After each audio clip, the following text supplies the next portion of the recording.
Thank you, Mr. Chairman. Thank you, Senator Hirono.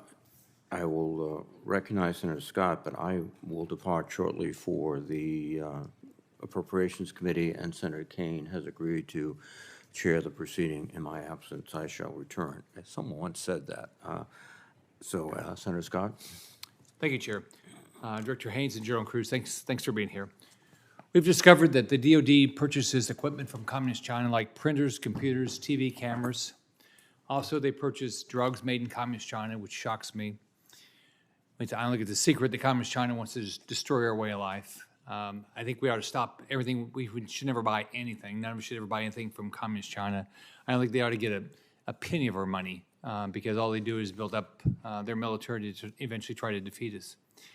A couple weeks ago, the Secretary of Defense testified that he doesn't think we should purchase anything from China. Do you each agree with the Secretary? I would echo the Secretary's comment. Certainly make it a practice to agree with the Secretary of Defense. So Israel was attacked on October 7th. I went back over to visit a kibbutz I was at, saw what the devastation.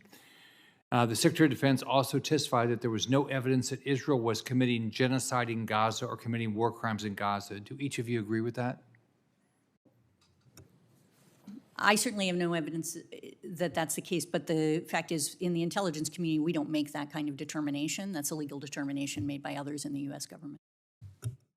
And I would echo that answer. Okay.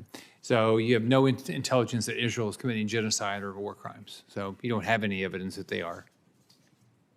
As I said, sir, we just don't make that determination. What we do is we identify the intelligence as we see it, and we give it to others who would make that kind of determination. Okay. So we've watched what's happened on a lot of our college campuses like Columbia, UCLA, even here in D.C. at George Washington University. Do you have any intel of outside countries or groups funding some of these violent protests that are going on around the country? Thanks, sir.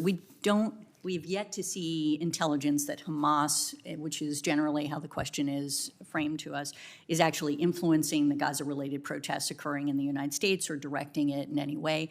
That doesn't mean that over time we will not gather intelligence that indicates that certainly, for example, I would expect other countries to take advantage of the opportunity and use it as part of influence operations. But we'll continue to monitor that. General Cruz. The same thing. I don't believe we've seen exactly what you're asking, but I would anticipate the environment would be an opportunity that others would take advantage of. Okay.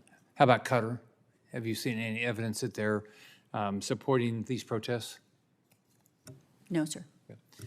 A couple weeks ago, the head of Space Command asked him a question: if 12 of our satellites were destroyed and all the debris was up there, how much of an impact would it have on the rest of our satellites that we depend on, and how would it impact our ability to defend ourselves?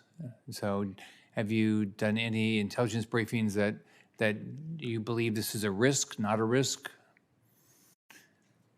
So this is one of these things where it's so case dependent. In other words, just having debris in space is always a problem, and one that obviously, ultimately allows for the potential damage of not just national security interests, but also commercial and other interests that are effectively facilitated by space. But where the debris occurs makes a difference, and so how much of an impact it would have would matter upon where it is, what other satellites are in the region, what satellites have been destroyed, for example. All of those things are important, and we can talk further in closed session, I think, about some of the modeling that we've done that might be helpful to you. General Cruz? I would just add the other part of the calculus there is which 12 satellites in this scenario would be taken out, and there's a capability reduction that is also a decrement that we'd be very much concerned about. But purely to the debris question, I agree there's been some modeling done that we could discuss. How big a risk do you think it is on ingredients in our drugs from China for our military? Either of you? I don't know that I know enough about that topic to be able to speak on that, and I'd be more than happy to work with our analysts to see if we have an answer for you that would be useful for you.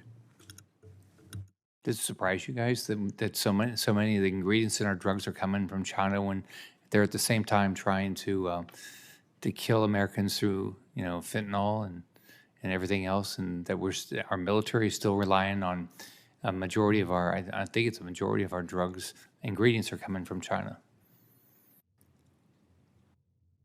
I don't believe that I'm surprised by how the market has developed over years and decades, and then where we find ourselves today. As the environment wants us to withdraw, there is a supply chain that we will have to modify, to implement the policies you're talking about. But certainly, you've accurately described how the market has developed and how our supply chains currently work.